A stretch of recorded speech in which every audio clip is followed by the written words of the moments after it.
Good afternoon and welcome to our session, Digitalization of Culture, BibToGo, the library card, the digital library card from the Goethe-Institut. And our guest today is Nico Sandfuchs. Hello, Nico. Welcome to Goethe-Institut Namibia.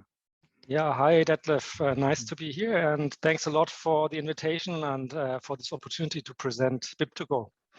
Yeah. Okay. So, yeah, then tell me a little bit, what is BibToGo? What was the idea behind and how does it look like? And we're also going to use it as from next year. So it's not only something that is made for yourself. So you are going to share the knowledge to us so that we can also have this digital card in Africa. But for that, we will have we'll talk about later. I give you the floor, and yeah, let's start. Yeah, thanks a lot, Detlef. And as you already have mentioned, BibToGo is a digital library app that has been developed by the Goethe-Institut in Southeast Asia, and that is now slowly being used by other Goethe-Instituts around the globe as well. And I've prepared a little presentation on BibToGo and on the question of like how this whole project developed, why we started it, and with which scope we started it. And I would like to share this presentation with you. And yeah, thanks a lot again for having me as a guest today, and yeah, of having this chance to present and share BibToGo. Detlef, I think I would need permission to share my screen in order to show the presentation.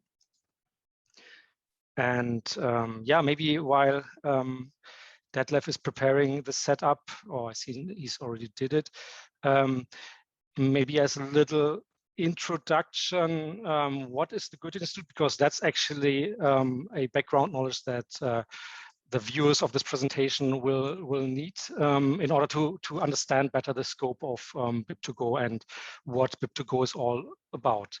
The Goethe-Institut is the cultural institute of the Federal Republic of Germany, with around 158 institutes around the globe in 98 countries. And the Goethe-Institut, as this official cultural institute of the Federal Republic of Germany, has as its main goals, its main aims to to strengthen and to foster the study of the German language abroad on the one hand, while on the other hand, Goethe-Institut does promote cultural exchange between the world, between the countries and Germany. And a lot of those institutes actually have libraries.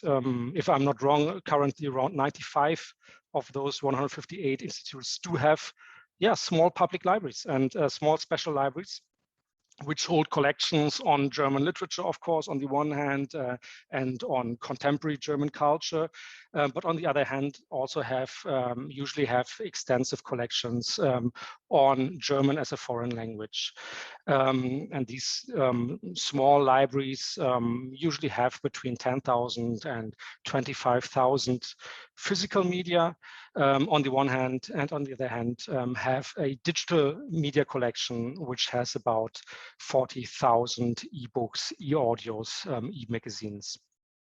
And BibToGo, the digital library card of the Goethe-Institut, has developed in this little universe. It has kicked off in 2018, here in the Southeast Asia region of Goethe-Institut, in which I am working as well. I'm stationed in Jakarta, which is the regional institute of the Southeast Asia region. And in 2018, we have sat down together with the libraries, with library colleagues here in the region. And at that time, we kicked off a project, a bigger project, which was about the question of how we can make our libraries greener. And one thing that came to our mind in that brainstorming session was quite obvious, that in all of our libraries, we are using plastic cards. Like you probably know from, if you are, I don't know, if you're a library member, I think in most of the libraries around the globe. When you become a member of a library, you still get a library membership card, right? And the library membership card is not digital, it's a physical one. And a lot of times it is made from plastic. And that was the same situation here in the Southeast Asia region, where we have 8 libraries. Yeah, we are giving out these plastic library cards to our members every year. And most of those library cards are actually produced here in Germany. We have them produced in Germany, and then we ship them around the globe. We send them around the globe and use them in the library. And that was actually this thing, this brainstorming session was actually the birth date of the BibToGo library app idea, because we said that, well, this is not very sustainable.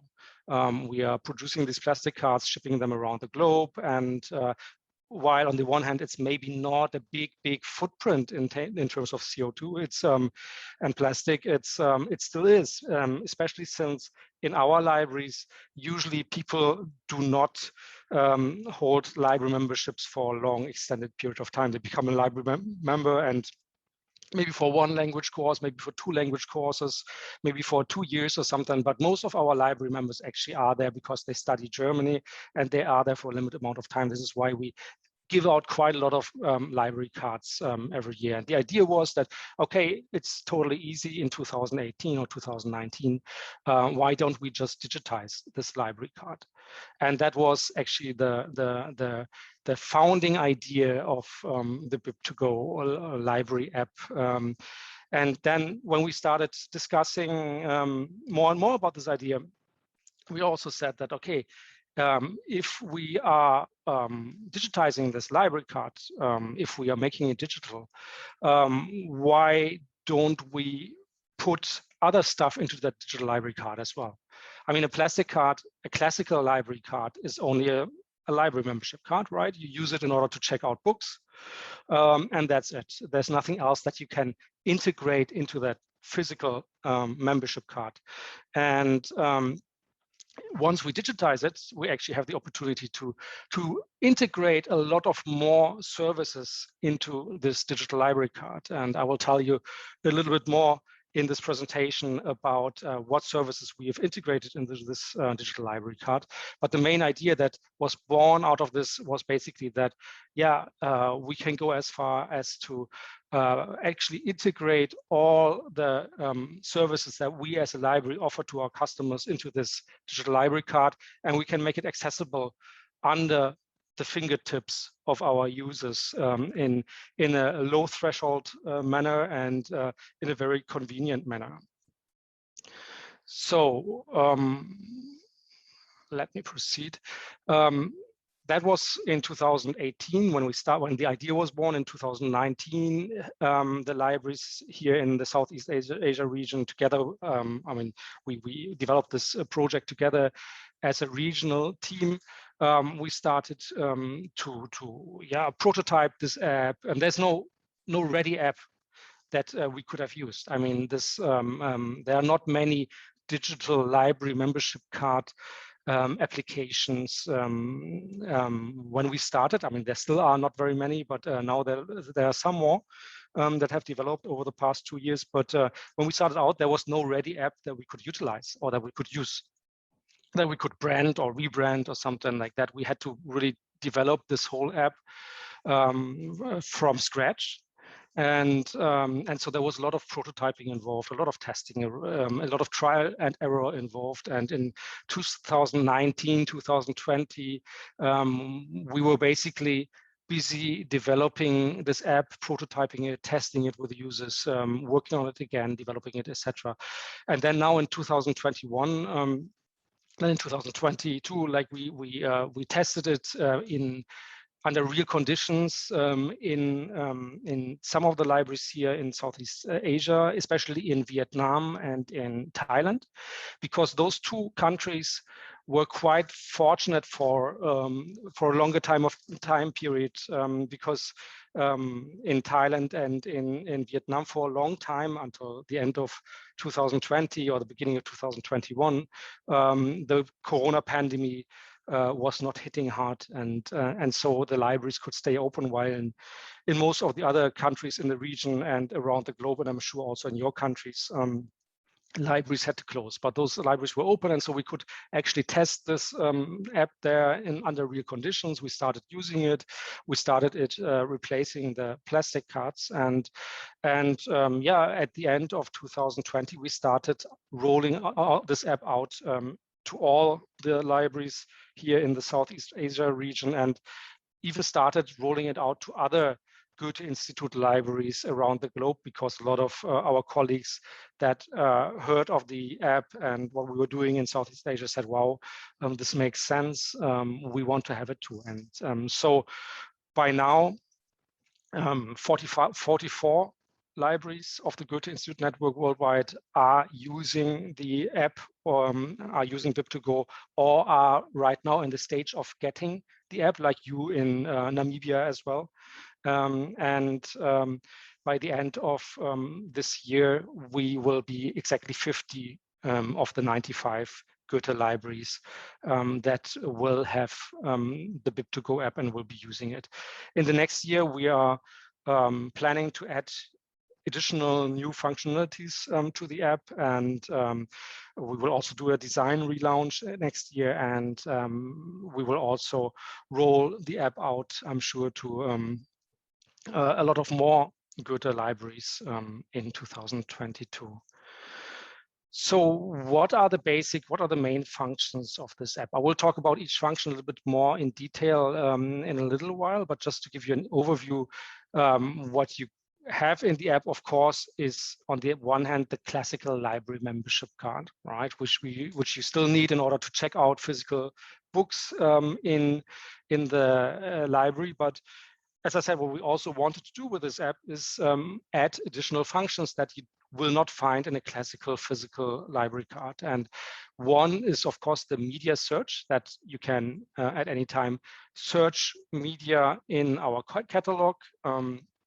What we have also integrated is the personalized library account. That's the account where you can see which books you have checked out. You can renew your books, you can extend your books, etc. You can make reservations of books that have been checked out by other people. So that's something we integrated into this digital card. We have integrated media recommendations from our collection.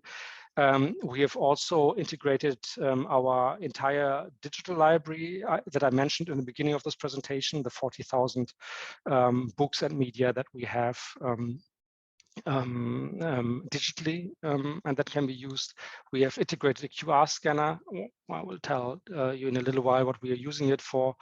And we have also integrated a function that we are calling Ask Your Librarian, that our clients, our customers can use in order to contact the library team. Before we talk about each of these functionalities a little bit more in detail, so that you get a clearer idea of what they are all about, I would like to talk about two things which are also important about this app. One is scalability. As I said, we actually originally planned this app for the libraries in the Southeast Asia region only. But even then, when we talked to our headquarters, they said, okay, nice, you're planning this app. Okay, cool, but don't even think about producing it as one separate app for each of those libraries in the Southeast Asia region. If you want to do this, if you want to go ahead with this project, let us be clear that it will be one single app in the App Store, which will work for all of the libraries, which is a design challenge in a lot of ways, which is also a technical challenge, especially when you're talking about potentially 95 libraries that will all be in this one single app, because apps like that tend to become really big in terms of download time and in terms of app size. And so this was a huge practical, technical challenge that we had to change. But all of the libraries that are currently using BibToGo and that will be using BibToGo in the future are using one and the same app with all the libraries being in this app, and the people, when they install the app, what they do is they basically configure the app according to their needs. And the other special thing about this app is also that the Goethe-Institut has a single sign-on system. Single sign-on basically means that you have one login for all the services and for all the systems that your customers can use. As I've mentioned, we have people who are interested in our cultural programs. We have people who are coming to the Goethe-Institut in order to learn German. And for all of these different groups of visitors and customers that we have a number of platforms and of services, digital services that we offer. And we have one single sign-on, like one single login system for all of these systems. And this we also had to use for BibToGo, which, unlike the need to develop one single app for all the libraries, which here the single sign-on system actually is an advantage, because this gives us the potential that in the future we might proceed developing this library app, which it is right now, into like one global Goethe-Institut membership card, not only for librarians, but also, for example, for people who are using our language courses, who are learning German or language courses. We could in the future develop this app into one Goethe-Institut card, which is used by everybody who is coming to the Goethe-Institut, either for learning German or for using the library or for joining our cultural programs. So, the library card, the classical library card. The same function is still there. You can see it here on the right. Whenever a person that has downloaded the app and that is a member of our library pushes this button and opens the library card, he or she will receive the digital library card, which is basically like a classical library card, only that it's digital and in the smartphone, and that is still being used for checking out books. Here you have this barcode, which is linked to the person's library membership account, and this barcode is being used in order to either check out book at the checkout counter in the library, or at one of the self-check devices that a lot of our libraries have, where people can self-check out media. What is also possible, though, through BibToGo, is that people register for library membership through the app. If you're not a library member yet, but you want to become a member at the Goethe-Institut Namibia, for example, you hit the library card button, and the app will see that you are not a member yet. And so instead of the library membership card, which you will only see once that you are a registered member, instead of the library membership card, you receive a form that you fill out, and you send the form, and the data that is required in order to become a member at the library is automatically transferred into the library management system, which is actually behind this app. And that, if you're not a librarian yourself, that is being used in order to manage, on the one hand, the collections in a library, like what books do you have, where are they in the library, etc. But also, on the other hand, the library management system is used in order to manage the people who are using the library to check out books. Who are you? Which book did you take on which day? When do you have to bring it back, etc., etc. So this data is automatically and conveniently transferred into the library management system, the back end of this app, basically. And I'm saying conveniently because before we started this app, we were still using paper in our libraries. People were, when you wanted to become a member, you received a form, you filled out this form, and then you gave this form to the library officer, and he or she just typed, copied and typed manually this information into the library management system, which is both, on the one hand, work, of course, unnecessary work, and on the other hand is also prone to making mistakes, right? I mean, you're typing this data, and it's quite easy to make a mistake, especially when it comes to email address, etc. And so this is a much nicer way. And it's totally working like when you become a member in one of those big digital platforms, like you're filling out this form. The data is being transferred to the backend system. The backend system is sending an email to you saying, yeah, please click on this link to verify your identity and that you are actually the owner of this account. And then you click on this link and verify your data and become a member of the library. So this is for the classical part, more or less, of the library card, which has become digitized. I was already mentioning the account, the personal account, and this is basically once that you are a member, when you click on My Account, you see the titles, the books that you have checked out. You can also very conveniently, when they are overdue, you can extend the loan period via the app, but you also have a lot of other information in your account, like your open fines, like if you have fines, if you have brought back a book late in the past and you still have an open fine, or the personal details, the personal data that is stored in your account, your search history, your reading history. You can make purchase suggestions, like books that we don't have in the collection right now, but that you might want to see in the collection. You can make suggestions for that, etc. So you have very conveniently access to this membership account.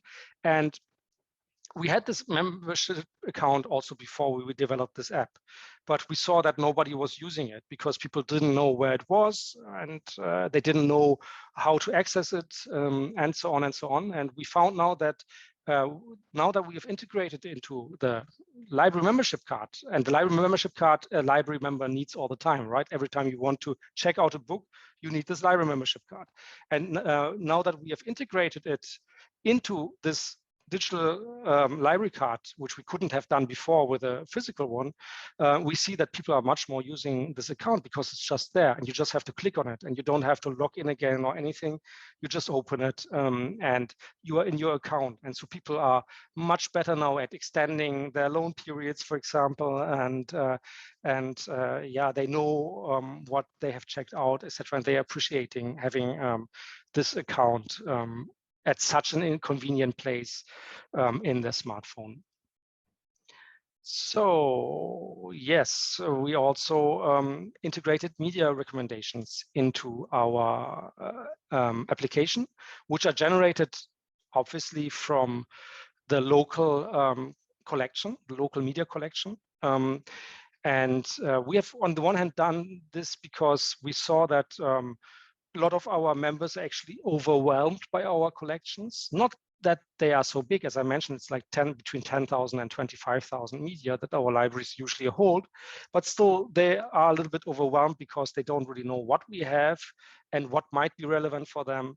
As I said, like the majority is actually learning German, also of our library members in most places. And so what we're doing in this app for each library is actually generating recommendations for certain media that we know our users tend to find useful as a majority.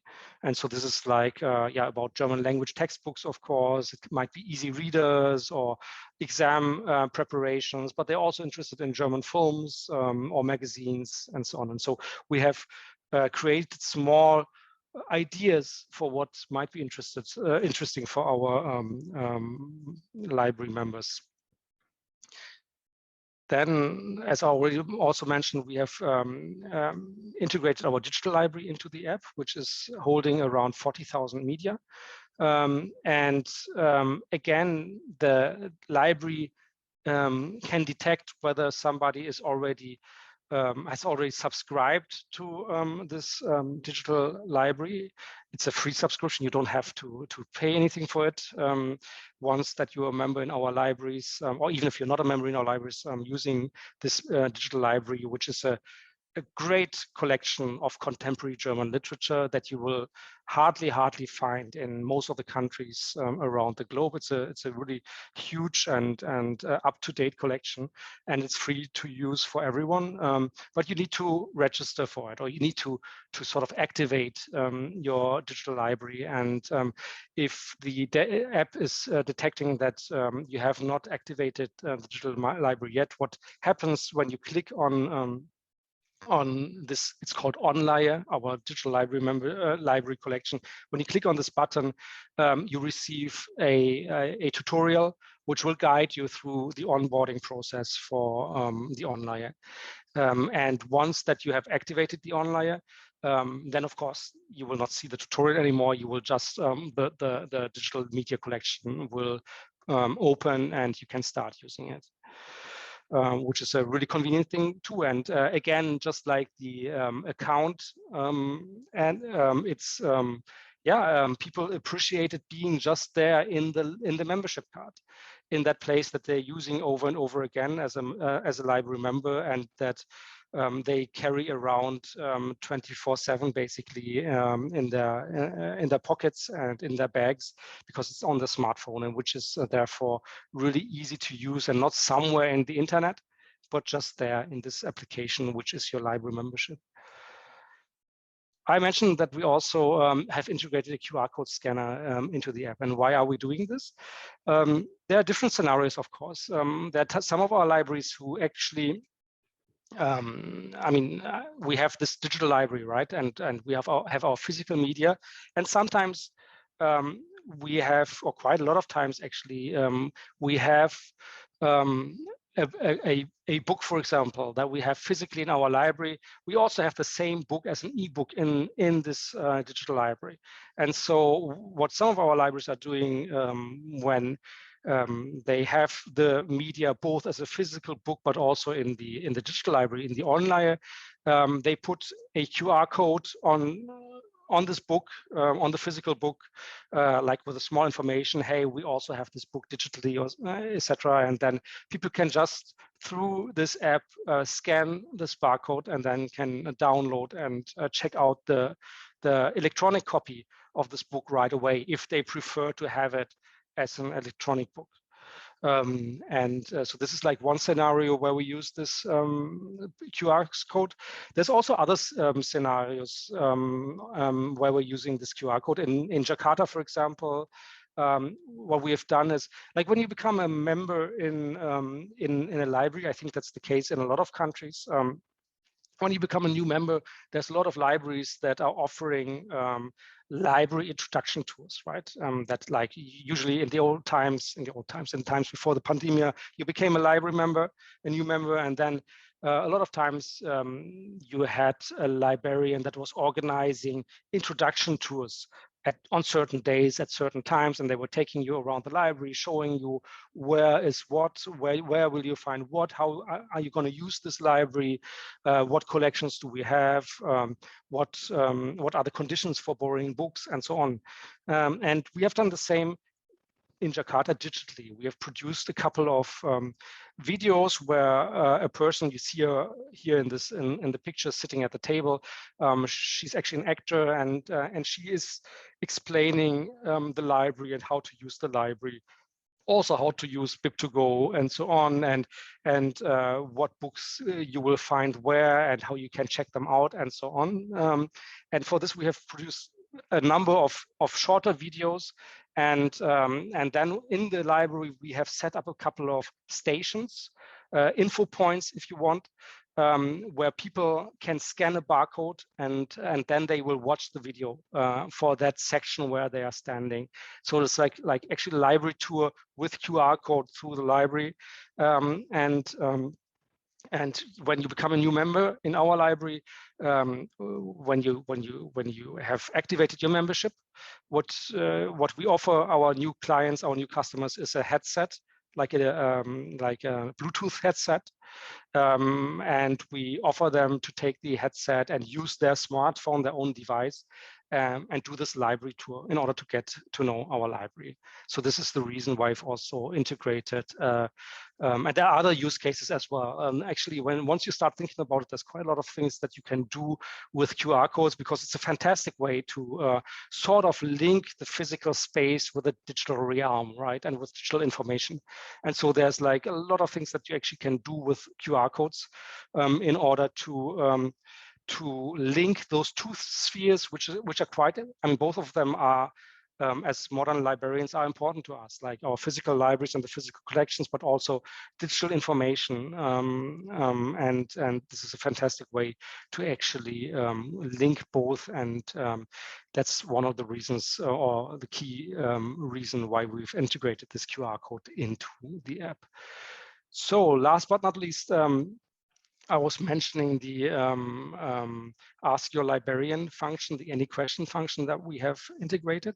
Here, when you click on the app, you will receive a number of options which are relevant for the local Goethe-Institut library. So whatever channel they want to offer to their customers to get into contact with them. What you see here actually is not Jakarta. I mean, maybe some of you noticed this is Thai language. This is a screenshot from our librarian team in Thailand. In Thailand, for example, Line, the messenger Line is the most important messenger in the country.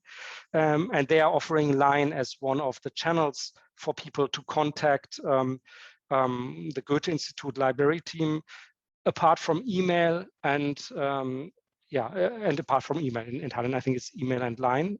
And so when you click on the Any Questions button in Thailand, you will receive these two options, and then you can choose. You can either drop an email to the library team, or if you want to have a fast and interactive chat with the team, you can use the messenger Line. In Jakarta, it's email and WhatsApp. Here in Indonesia, WhatsApp is the most important messaging app.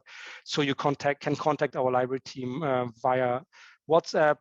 In Vietnam, for example, it's the Facebook Messenger, which is the most important messaging tool that everybody's using. And so there the librarians are chatting via Facebook Messenger with their clients whenever they need help, whenever they need a recommendation, for example, for the homework they are doing, like a media recommendation they need for a test, or whenever they have homework to do for the university studies, etc. Or if they have problems downloading one of our electronic media, etc. We try to help them out very, very quickly. And that's the reason why messengers are great. And that's the reason why we have integrated messengers into this application, because they're a great way of having a fast, very fast conversation with our customers and helping them out quickly. And it's very well appreciated, very well received by our clients in the libraries. But a lot of other libraries in the Goethe-Institut network are, for example, only offering email and telephone, etc. This is totally dependent on the local library team and what channels of communication they want to open with their clients. Yeah, we can. We're almost done. We can go through this very quickly. We have this app for iOS and Android. Obviously, one of the things that we valued a lot while developing this app is data slimness. There's actually no personal data stored in the app itself. There's only the personal data that you need in order to use the library, which is stored in the library management system backend, which we have linked to this app, but no data whatsoever is no personal data whatsoever is being stored in the app itself, which was one of our key development principles when we were making a concept for this app and when we were developing this app. And what we also didn't want were many interfaces. We wanted to make this app slim, as slim as possible. And this is why we are usually using WebView in order to integrate content in our app. WebView is like an in-app browser. It's a browser integrated in the application, which is showing content which is actually coming from other systems, especially our library management system.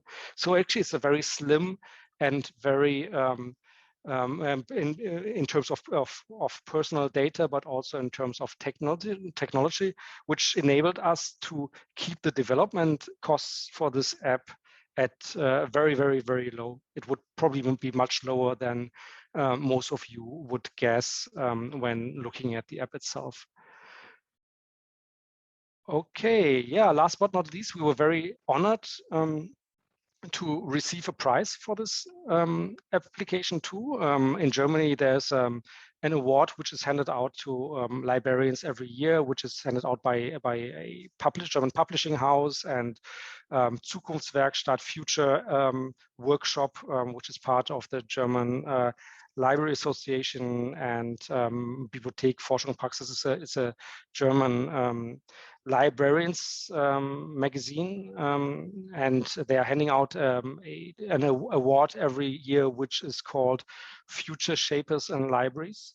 And we were fortunate and happy to receive this as the Goethe Librarian team in Southeast Asia were fortunate to receive this award in 2021. Finally, to close this presentation, I would like to show you a little video that we have produced for the award ceremony, which was digital, of course, and which will give you, again, some impressions on the BibToGo app and application. And let me see whether I can get this video to work. Wait a second, I have to stop the presentation and try to play it here in Zoom. Okay.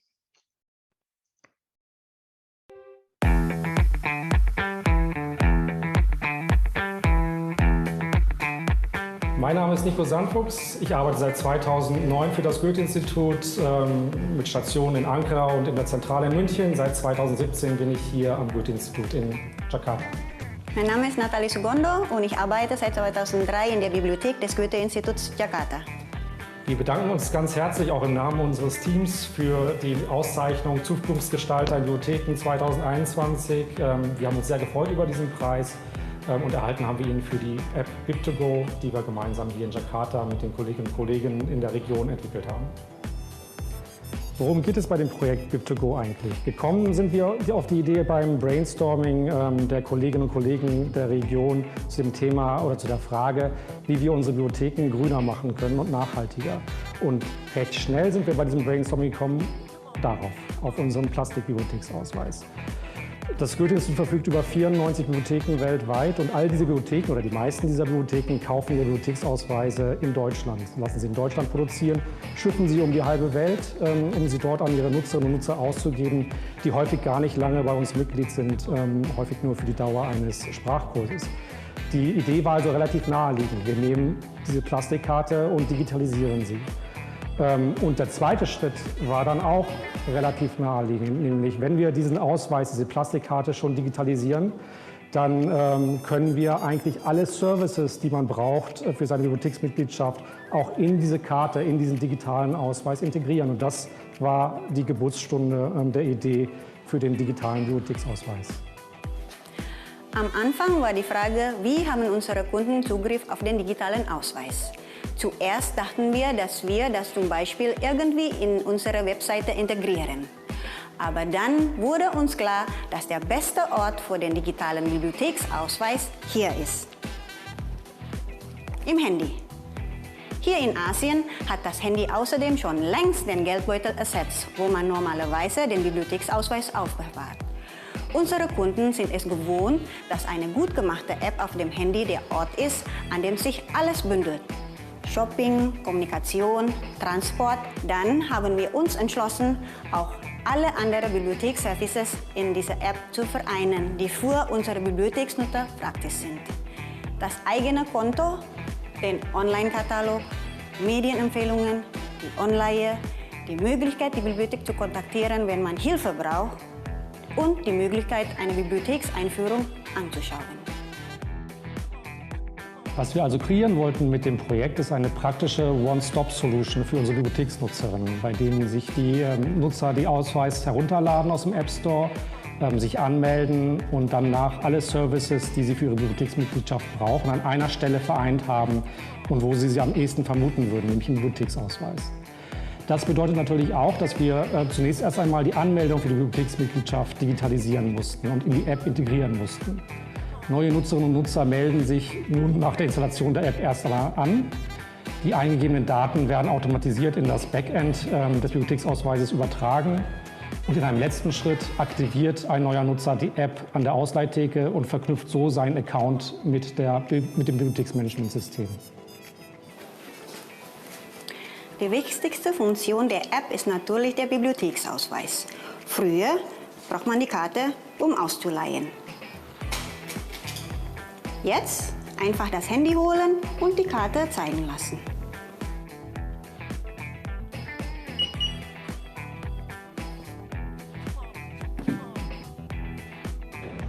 In BibToGo haben die Nutzerinnen rund um die Uhr und vor allem niedrigschwellig Zugriff auf ihre Medien. Sie können Medien verlängern, wann immer sie eine automatisierte Benachrichtigung erhalten oder wenn sie sich daran erinnern.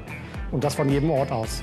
Sie haben aber auch Zugriff auf alle anderen Standardfunktionen in der App und in ihrem personalisierten Nutzerkonto, wie zum Beispiel die angelegten Vormerkungen oder die Ausleihhistorie oder die Gebühren oder auch die personalisierten oder die persönlichen Daten, die in der App hinterlegt sind. Neben der Ausleihfunktion und dem persönlichen Nutzerkonto haben wir auch die Medienrecherche in die App integriert, also unseren Bibliothekskatalog. Nutzer können in der App den Bibliotheksbestand durchsuchen und natürlich auch Vormerken anlegen für entliehene Medien.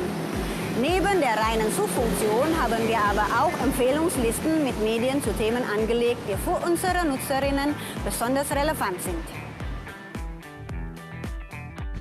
Ein weiteres Feature, das wir in die App integriert haben, ist ein QR-Code-Scanner. Mit diesem QR-Code-Scanner kann man QR-Codes, die wir zum Beispiel auf Buchcover oder auf Platzhalter wie Buchcover angebracht haben, einscannen und so direkt digitale Informationen zu diesem Medium beispielsweise abrufen. Wir nutzen diese QR-Code-Scanner aber auch für interaktive Bibliotheksführungen für neue Bibliotheksmitglieder. Das heißt, eine Person meldet sich an in der Bibliothek, erhält seinen digitalen Ausweis und kann dann mit der App in der Bibliothek an verschiedenen Stationen QR-Codes einscannen, die im Raum verteilt sind und mit diesen QR-Codes interaktive Bibliotheksführungen starten, die Informationen beispielsweise geben über den Bestand, an dem der oder die Bibliotheksnutzerin gerade steht.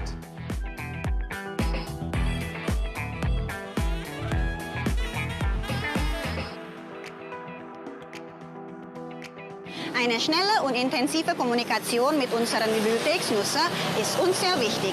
Hier in Südostasien wird alles über Messenger erledigt. Nicht nur bei Freunden oder Bekannten, sondern auch zum Beispiel beim Einkaufen oder bei der Kundenberatung. Fast könnte man denken, dass das Messenger das einzige Kommunikationstool wäre. Von Anfang an wollten wir mit der App ermöglichen, dass unsere Nutzer leichter in Kontakt treten können, als es normalerweise der Fall ist. Dass sie zum Beispiel mit uns chatten können, wenn sie Medien für eine Hausarbeit suchen oder Hilfe bei der Online benötigen. Aus der App heraus kann man ganz einfach die Bibliothek per Chat kontaktieren.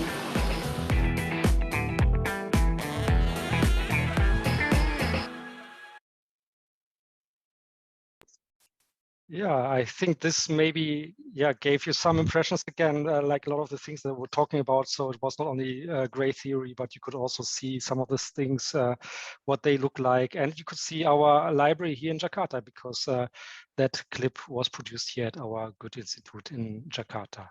Yeah, thanks a lot again for having this opportunity to present. And Detlef, back to you. Thank you very much. It's quite impressive and a lot of information. Wow, luckily we recorded it so that we can have a look again. But I would like to open the Q&A session. And there is one question from outside. Can you change the theme color of the app with other Goethe colors? Can you also get a pop-up notification on the app when you borrow out or return items of the library? Yeah, actually both, we're working on both points. There will be a big design relaunch next year that we are working on right now with an Indonesian design company. And part of that will be actually that you can customize the app according to your color taste, like within the Goethe corporate ID colors that we have and that we have to use. That will be actually part of the design relaunch that we are doing next year. And the other one was yeah, pop-up notifications. Yeah, exactly. That's something that we are working on as well. And for that, we will be implementing a slightly different communication with the backend from what we have right now. And that's also something that we are developing right now with, or that we're planning to develop, because this is dependent actually on the company that is hosting our library management system and the library management system backend. And it's not 100% sure that we will be working with the same company in the future. It's quite likely, and we all hope that it will be the same. And if it's going to be the same, we will be developing exactly this, the backbone that we need in order to enable pop-up notifications that will remind you, even when you haven't opened the app, that will remind you to return books that are overdue or to extend the loan period. And another question, there was the question about the onlayer and the button for the onlayer. Does it mean that the people, they use the digital German library, they don't need the app for the onlayer itself? Does it replace the app? No, it doesn't replace that. They still need the onlayer app. We just basically build a bridge from the app into the onlayer. And what we are doing right now is we're also integrating the, I was mentioning like the onboarding process for the onlayer, where usually in the current state, you have to go into our single sign-on, which is called mein-Goethe.de, and there you have to click on a button and activate the onlayer, which currently is too much for a lot of our users. Actually, we lose a lot of our users that are interested in the onlayer, because that process of onboarding and activating the onlayer is not super user-friendly in the current stage. And what we are doing right now is we are integrating this button directly in the app. So in this tutorial that I showed you, that you see when the app is detecting that you haven't activated your onlayer account yet, you just click on a button directly in the app, and then the app is activated. But you will still need the onlayer app, or the user will still need to download the onlayer app. But the onlayer app, whenever you find an onlayer media in the app, there's the catalog integrated in the app, in the application in BibToGo. When you find, for example, like an ebook in our collections and click on the button, the app will open up automatically, the onlayer app, etc., and you will have this book right away. We are thinking about at some stage of integrating the app, the onlayer directly into BibToGo via the web browser version of the onlayer, but unfortunately the web browser version of the onlayer of our digital library is not good enough yet. But we hope that it will be good enough and so that we can integrate it into the app in the near future or in midterm, which is not dependent on us, of course. I mean, it's, but we hope that the developers of the onlayer will do this, and then you will not need the app anymore, the onlayer app anymore. Okay. 3 other questions are still on the line. The other question is, So where I have to be shorter in answering. where does the recommendations coming from on the app? Is that only local, or is it linked to the recommendation that coming from the headquarter, or the recommendation there on the Goethe website? It's coming. There's two kinds of recommendations that we can integrate in the app. The one is recommendations that are already in the library catalog. There are recommendations that are automatically generated in each library in the library catalog, and those we can integrate. But the other ones are also individual recommendations that the local library team compiles. So both ways are possible. There's also a combination possible of both, or like actually most of our libraries do a combination of both, where they have media recommendations which are automatically generated from the Koha catalog, the library catalog, plus they are compiling their own lists of media recommendations, which we integrate into the app. And then maybe easy to answer question. Hope so. In the video we saw the ADFI, in German you call it Selbstverbucher. But a lot of library that don't have the Selbstverbucher. So how does that work? Actually, maybe you can explain the process without ADFI if somebody wants to borrow out books. Same like right now. Right now, what happens is that people, when you want to, in libraries that don't have a self-checkout, right? I mean, you come to the checkout counter and then you give the media to the library person, to the library personnel, plus you usually give them your plastic library ID card. What happens now is that you open the library card in your application, and then you just show it like this, and the library staff is scanning it with a hand scanner that they usually use, and then the account will open up on the personal computer of the library staff, and they can just proceed checking out the books. So basically the same way like now. There's no change at all, neither at the self-checkout nor at the checkout counter. That means also if somebody forgot his smartphone or lost it, he still can borrow out books in the way that we do in the future now. You can still borrow books, but I don't think we have. In the past, we had a lot of cases where people lost or forgot their plastic card, but people tend to always have their smartphone with them and never ever forget it at home or somewhere else. And so this actually is happening much less now. But if somebody should not have his or her smartphone on her and or left it at home or whatever, it's just like now you can still open the user account and check out the books. Here actually they don't get lost, they got more often stolen than lost, but yeah, the result is the same. So now 3 questions still here. The one, are we not going to submerge the message when we use WhatsApp communication? What are the experience from other libraries? It's maybe a question to the floor as well, to our viewers as well.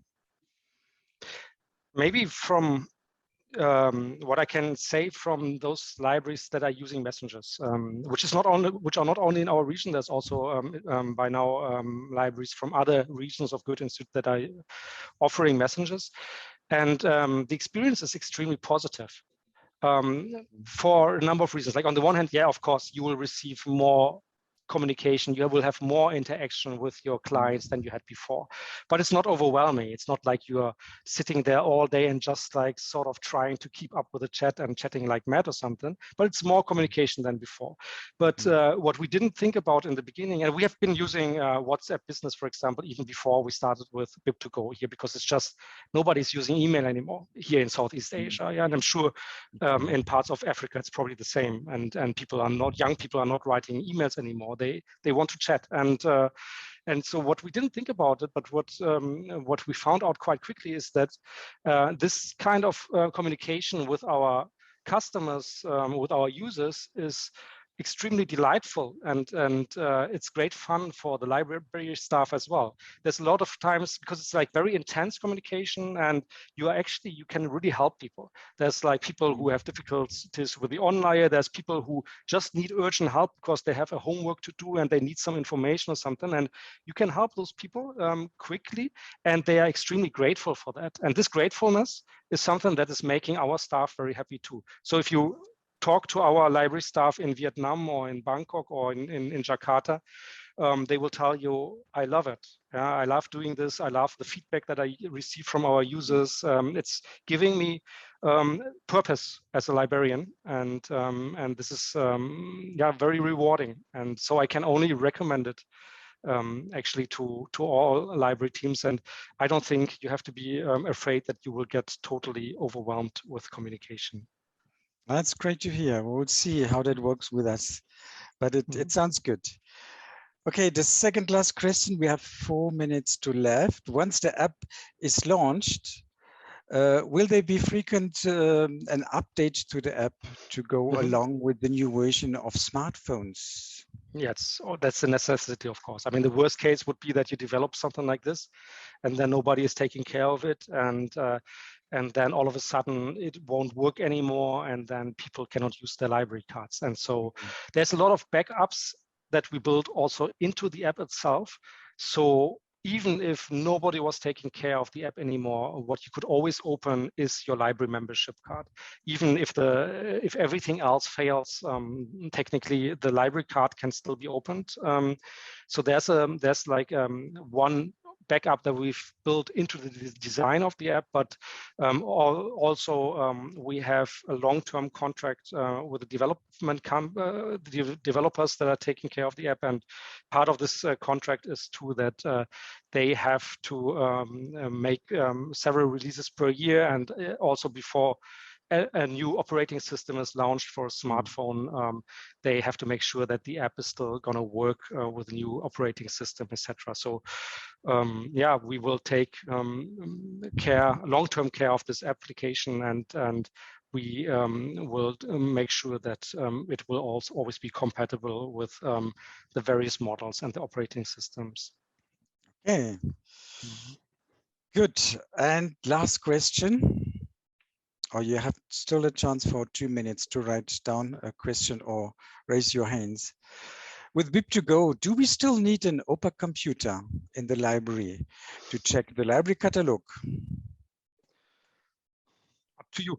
But I think in the end, it depends on the country, I would say, yeah, and it really depends on the country. And there are probably countries where, because maybe you have elderly users, or because you are in a country maybe where people not everybody has a smartphone and so on, and then I would say definitely yes. There are other countries, and here in Southeast Asia, everybody has a smartphone, like literally everybody, at least among the users of our libraries. And so there we have a total bring your own device policy now, and we're doing well with it. But even here we still have 4 or 5 iPads at the checkout counter. And so if everything fails, we still have iPads that we can hand out to people who don't have an own device or cannot access for some reason or another the OPAC. So I would say, like, look at your customers and then answer the question for yourself. If it's still necessary, then definitely keep on with it. But if in your country it's bring your own device policy is possible, then I don't think you can use this space that the OPAC PC is taking up probably for other purposes. And so yeah, then I would probably take it down. Okay, and the last question was, do we receive only library-related questions? Of course, we receive questions that are related to our subject, which is the library card. Yeah, I think we are on the dot. It's 4 o'clock. We're coming to an end of our session. It was very fruitful and a lot of information. Thank you very much to Indonesia. Thank you very much to Nico Sandfuchs. But I don't want to leave